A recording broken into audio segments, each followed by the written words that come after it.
आसाम में आने के बाद इतना ज्यादा प्यार मिला है मुझे आसाम के लोगों का। ऑल ओवर वर्ल्ड का कोई भी ट्रेवलर करिए, हमारे सीबीयू में भी आते हैं तो हमारे यहाँ पर रहना खाना सब कुछ फ्री है और ये पिछले 2 साल से हम सबको प्रोवाइड कर रहे हैं। हुकुम ने देखा दूसरा बिल्ली का बच्चा। अबे हेलो मित्रों, स्वागत है आपका एक और नई वीडियो में। मैं हूँ राइडर नौनी और मैं कर रही हूँ अपनी बाइक से 30,000 kilometre all over India ride. तो भाई आज की जो वीडियो की शुरुआत हो रही है वो हो रही है आइजोल पीक से। और कल रात मैं पहुँच गई थी आइजोल, तो अभी मैं आइजोल पीक में आई हूँ पूरी सिटी को देखने के लिए। अगर आप देखेंगे तो यहाँ से पूरा सिटी का नज़ारा बहुत ही खूबसूरत है। ये पूरा एक हिल स्टेशन है और आप देख सकते हैं पूरी जो पहाड़ी है ना घरों से भरी हुई है। मतलब इतना ज्यादा घर मैंने पहली बार देखे है। इससे पहले मैंने कई सारे हिल स्टेशन विजिट किए हैं, बट इस तरीके से घर से पूरा पहाड़ी का ढगा होने वाला व्यू मैं पहली बार ही देख रही हूँ। तो भाई काफी खूबसूरत है आइजोल सिटी का ये वाला व्यू। और कल जब मैं यहाँ पहुंची थी ना तो रात के नजारे इससे भी खूबसूरत है कि रात में ना पूरे पहाड़ी में ऐसी आपको लाइट जलती हुई जगमगाती हुई दिखेगी जैसे कि पूरी पहाड़ी को ना जगमग जगमग कर दिया है। तो भाई आप कभी सिटी में आ रहे हैं ना तो यहाँ के नाइट के नजारे बिल्कुल मिस मत करना। दिन के तो खूबसूरत है ही, लेकिन रात के नजारे देख के भी मजा आ जाएगा। और इसके अलावा आइजोल पीक में ना स्काई वॉक भी अवेलेबल है। यहाँ पे है पूरा स्काई वॉक, वहां तक जा सकते हैं। पूरा ग्लास ब्रिज है और वहां से ना और भी तगड़े एक्सपीरियंस मिलेंगे। तो भाई ये देखो पूरा ग्लास का बना हुआ ब्रिज है। ये जो बच्ची है ना ये जाने में डर रही है तो ये किनारे किनारे आ रही है। तो भाई देखो व्यूज तो सेम देखने को मिलेंगे यहाँ से भी और ऊपर से, बट जो लोगों की हालत खराब होती है और इनके रिएक्शन होते हैं ना ये ज्यादा मजेदार होते हैं।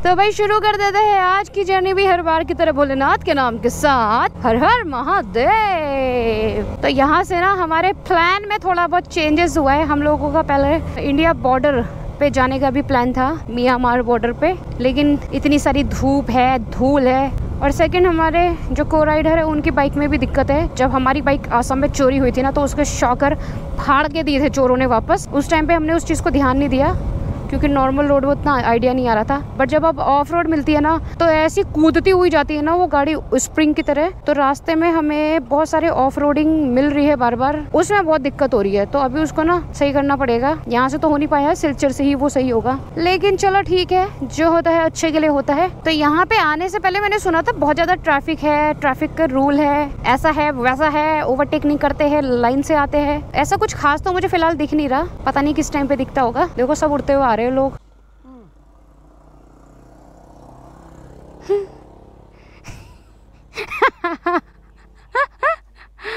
What happened? मेरा बच्चा हुकुम को ऐसे करके सूंघ रहे। हुकुम को क्या सूंघ रहे हैं? क्या तू बुझात बच्चा है? तो भाई हमने लिया था एक ब्रेक और हुकुम को भी भूख लग गई है तो ये खा रहा है। देखो भुजिया खाता है हल्दीराम की, सिर्फ हल्दीराम की खाता है। देखो ये बिल्ला भुजिया, पुजिया, टॉफी, मूली, गाजर, बैंगन, करेला सब खाता है। हमारा वेजिटेरियन बिल्ला है ना।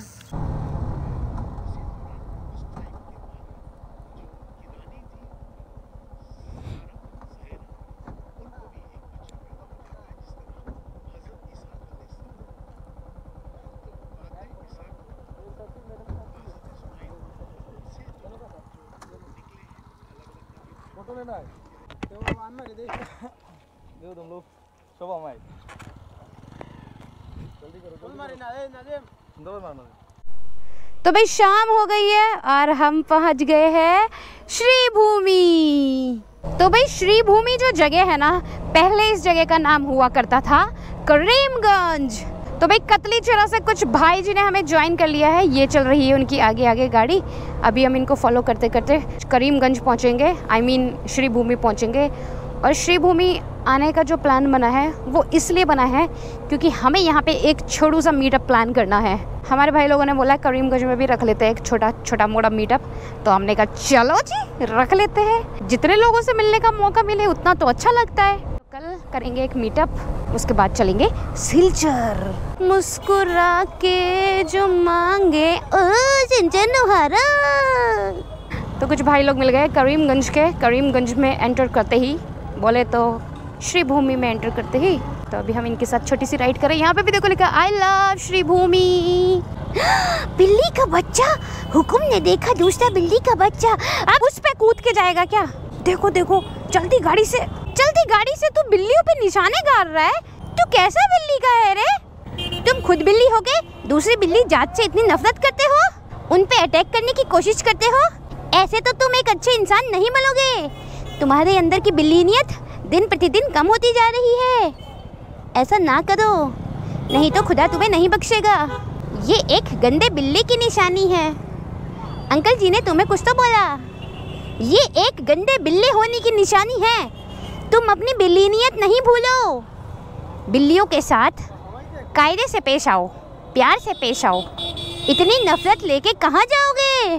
चाहे वो लड़की हो या लड़का, सभी बिल्लियों को समान नज़रों से देखो। लड़कियों को तो तुम खूब निहारते हो, बिल्लियों से इतनी द्वेष क्यों है? इतनी नफरतें क्यों हैं? ये खुदा का हुक्म है कि तुम दूसरी बिल्लियों से उतना ही प्यार करो जितनी तुम अपनी मम्मा से करते हो। भाई यहाँ पे दुर्गा पूजा चल रही है तो हम रुक गए ताकि हम दुर्गा पूजा देख सके। तो भाई कोलकाता की दुर्गा पूजा तो बहुत फेमस है। आज हम देखते हैं असम की दुर्गा पूजा।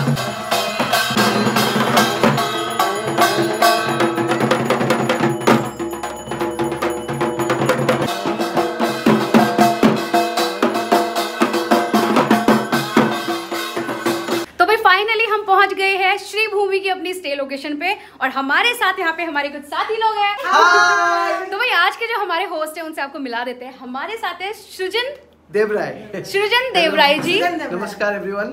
और इनके बारे में मैं आपको कुछ बताना चाहूंगी क्योंकि जब मैं यहाँ पे आई ना तो उन्होंने हमें ये जो पूरा रूम है वो प्रोवाइड कराया। उसके साथ इन्होंने कुछ बताया इस रूम के बारे में, तो आप बताइए। जितना भी ट्रेवलर है कि अगर वो पैदल आए, साइकिल से आए, गाड़ी से आए, बाइक से आए, हाँ। वो एक मतलब ट्रेवलर होना चाहिए। तो ट्रेवलर जितना भी हो तो एक जगह से दूसरी जगह जाके रहने के लिए तो जगह चाहिए। तो ऑल ओवर वर्ल्ड का कोई भी ट्रेवलर करिए, हमारे सीबीबी पे आते हैं तो हमारे यहाँ पर रहना खाना सब कुछ फ्री है और ये पिछले 2 साल से हम सबको प्रोवाइड कर रहे हैं। भाई बहुत ही तगड़ी बात है। आप खुद भी ट्रैवलर हो क्या? नहीं, कंटेंट क्रिएटर हूँ मैं, छोटा सा। नाइस। तो भाई ये भी एक बहुत एक अच्छा नजरिया है, एक अच्छा इनका इनिशिएटिव है। क्योंकि जब मैं ट्रैवल कर रही हूँ ना, मुझे कई सारे लोग होस्ट करते हैं, तो मेरा प्लानिंग है कि जब मैं वापस अपनी स्टे लोकेशन में जाऊंगी देहरादून, तो मैं एक ऐसा स्टे प्रोवाइड कराऊंगी जहाँ पे जिसे भी आना है, इवन जिन लोगों ने मुझे होस्ट किया है और बाकी रैंडमली भी जो ट्रैवल करते हैं, कम बजट में ट्रैवल करते हैं, मैं उनके लिए एक बनाऊंगी। बट ये सारी चीजें मेरे को अपने एक्सपीरियंस के बाद आइडिया आया। लेकिन एक ऐसे सिर्फ एक कंटेंट क्रिएटर जो ट्रैवलर नहीं है, उसके बाद भी ट्रैवलर्स के लिए इतना कुछ सोच रहे हैं, तो ये काबिले तारीफ बात है। हम आपको अप्रिशिएट करना चाहते हैं and thank you so much for hosting us. Welcome to कलिंगमन। Thank you so much. तो भाई आसाम में आने के बाद इतना ज्यादा प्यार मिला है मुझे आसाम के लोगों का। ये जो है ना, ये सम्मान, ये मेरे पास इतने सारे इकट्ठा हो गए, तो बहुत ही अच्छा एक्सपीरियंस है। जो लोग इस तरीके से प्यार दिखाते हैं, पता ये तो एक सिर्फ दिखने वाली बात है, बट उसके अलावा भी लोग अपने वहाँ इन्वाइट करके, बात करके, अप्रिशिएट करके, रास्ते में रोक के, इतना प्यार मुझे अभी तक आसाम से मिला है। सबसे पूरे हर एक स्टेट से सबसे ज्यादा मुझे आसाम से प्यार मिला है, तो बहुत ही अच्छा लग रहा है। और मैं सभी आसाम वासियों को बोलना चाहूंगी थैंक यू सो मच। और भाई कतली चेहरा से हमें ज्वाइन किया था डीजे ने, इनको भी सम्मानित किया जा रहा है। तालियां। तो भाई एक अलग अलग कल्चर होता है, अपना प्यार होता है, सम्मान होता है, इस तरीके से अलग अलग जगह में अलग अलग लोगों के द्वारा मिलता है, तो बहुत ही अच्छा लगता है and I am feeling very grateful for that.